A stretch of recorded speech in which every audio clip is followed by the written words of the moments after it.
respected deacons, parents, beloved brothers and sisters.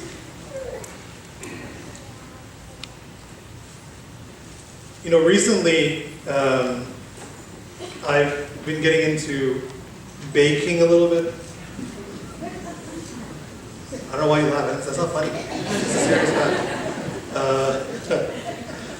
And it's really funny because, like, I don't really. It's one of the things I've been telling Coach. I was like, oh, let me. As soon as we bought like a Sara Lee loaf of bread from the store, and I was like, as soon as that bread starts to finish, let me know. I'll bake some more. And she gave me the look that she always does whenever I have a crazy idea, which is not in the idea. Okay. But this idea, the reason of that is because I wanted to try to, increase my skill. I don't know if it's called a skill. My practice of even making the korban. Because for me, everything that I try to do, I try to make our worship a little bit better, even if it's something as small. Maybe no one even notices. And no one sees it really, like the preparation that kind of goes into making the korban. And so one of the things is for me, so I started really looking into a lot of baking, a lot of techniques, and what people are saying about making different kinds of breads and all these things. And of course, one of the most important elements that you can have in the bread is, of course, the yeast, the leavening agent, right? That's what the gospel here is talking about today, is leavening agent. Now, the reason why that's important is because that's really what gives bread the necessary texture, the rise. There's a lot of things that go in there, right?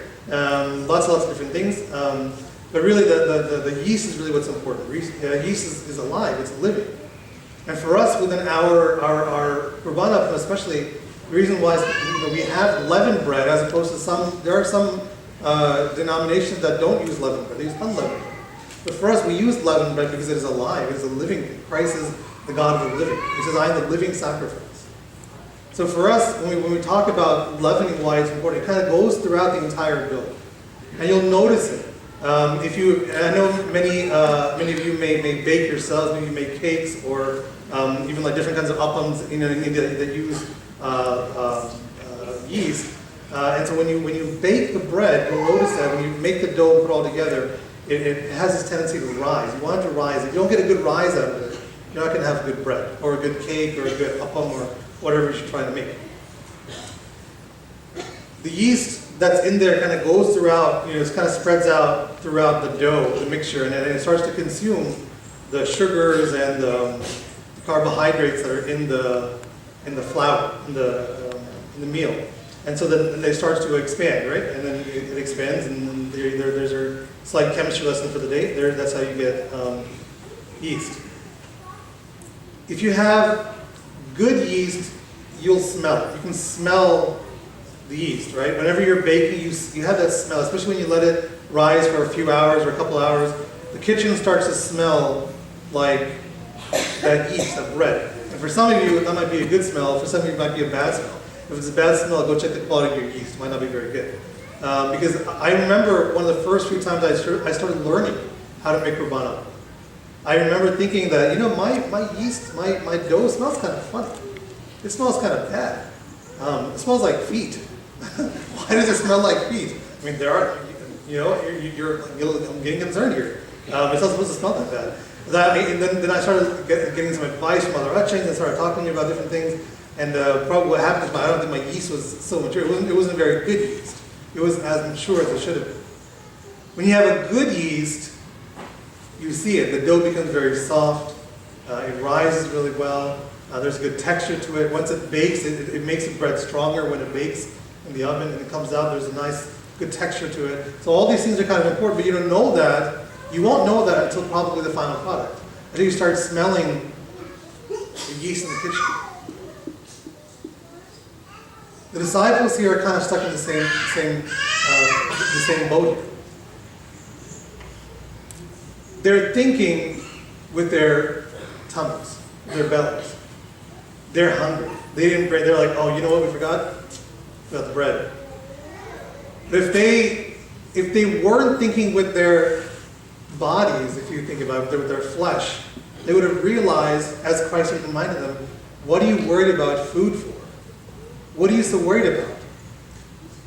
Didn't you remember the feeding of the 4,000 and the feeding of the 5,000? Don't you remember how you took just a couple of loaves of bread and a couple of fish, and all of a sudden we were able to feed thousands of people. And if they weren't thinking with their bellies, then they would have remembered it. A lot of us run after things with our flesh, with our bodies. And that could be from different things. It could be our desires, it could be food, it could be even a lot of these emotions that we have with things like greed or all these other things.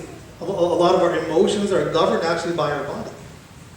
Having high and low emotions comes from your body. And so oftentimes we're governed by that. We're not really thinking about God. We're not really thinking about Christ. We're not even thinking about the heaven. We're not thinking about the kingdom. We're thinking about, I have a certain desire that I want to satisfy. I need to satisfy that desire. Because we're enslaved to our bodies. And so from throughout the year, the church gives you a prescription to say, hey, we know that as human beings, a lot of us are enslaved by our bodies. And so throughout the year, we need to give us an exercise, a practice, a discipline, a training to break from that slavery of our bodies by having certain days throughout the week, just 2 out of 7, where you have to fast. And then even throughout the year where there's a certain longer periods of fasting, where the church really prescribes you and says, well, this is training. We have this idea of, we use this term of an ascetic. An ascetic, someone who is actually someone who's training in spiritual work, a spiritual athlete. I know some of the young people here and how many hours some of them spend in the gym. And how late they are. They spend all hours in the gym. They're so happy that someone's in the gym to 24 hours. Because my day is so busy during the waking hours, only time I can go to the gym is 3 o'clock in the morning. There are some of you out there who do that. I don't know how you do that, but you do that. Even during the waking hours, I can't find myself at the gym, so I don't know. So I agree with that, yeah. But we're chasing these things. We're chasing. We want to be disciplined about all these things. We want to train.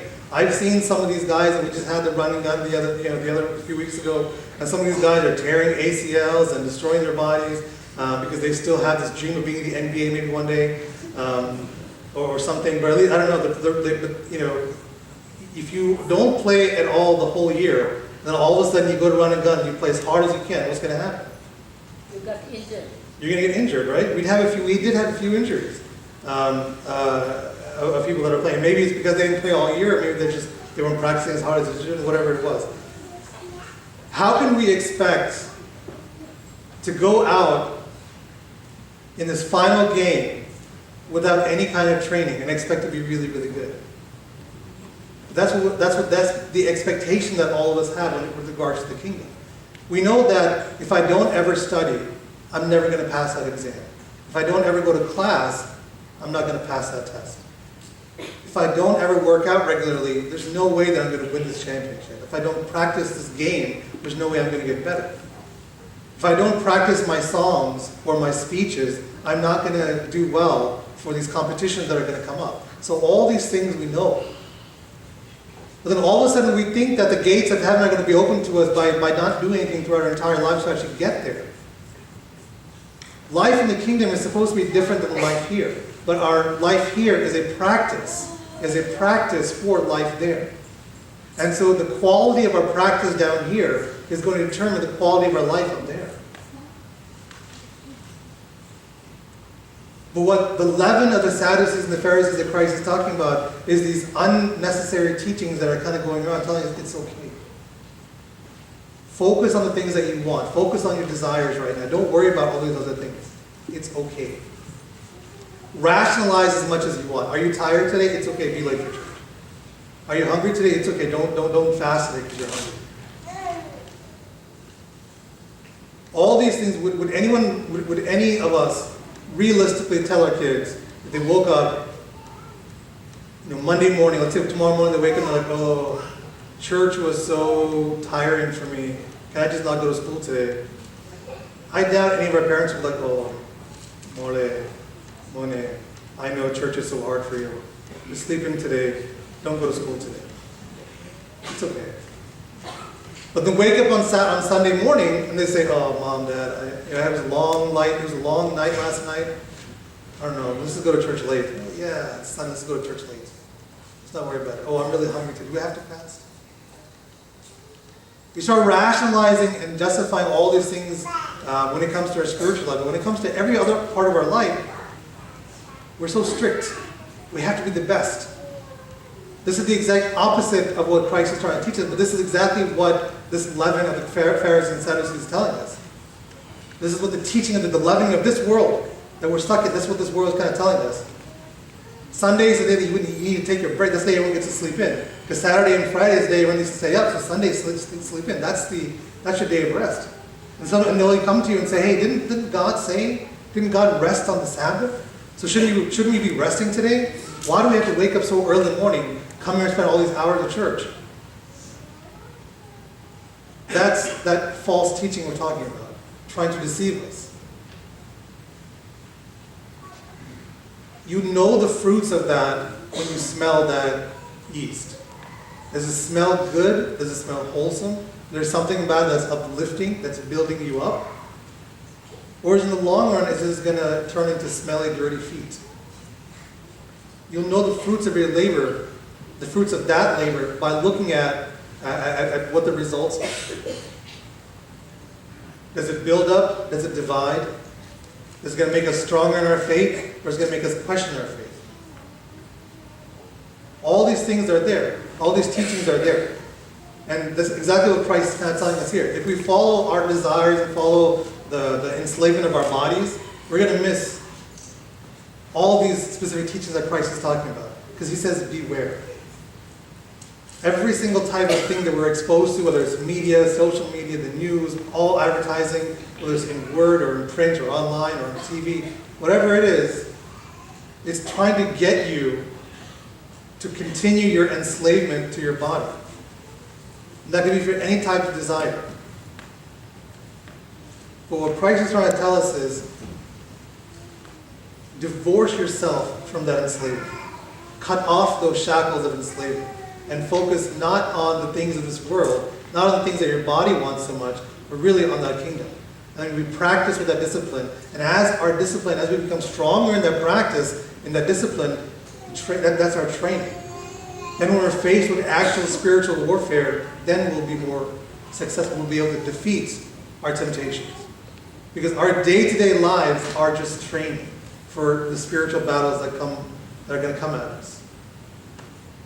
And as any athlete would know and would tell you, if you don't prepare and you don't practice, then your end result is going to be bad. You're going to end up with injury, with defeat, with loss. So that leavening is either going to be good, it's going to enrich our lives, it's going to go throughout every aspect of our life, just the same way as yeast kind of spreads out through the entire dough, the entire loaf, and spreads it out, makes it bigger. And it fills the whole kitchen with a very sweet and beautiful aroma. Or we're going to go the opposite direction and allow this nasty yeast, this bad teaching, to sour, to make our lives, like I said, like stinky feet. May the Holy Spirit continue to guide us to make those good decisions, to sometimes even say no to our desires and say no to our bodies, because we're looking at what's coming up ahead. Looking at life in the true kingdom. Then we'll be able to have that leavening and produce great, good fruits, good products that are stronger, that build us up, and that are really acceptable to Christ. All praise, glory, honor, worship, and blessed Trinity, the Father, the Son, and the Holy Spirit, now and always and forever and ever. Amen.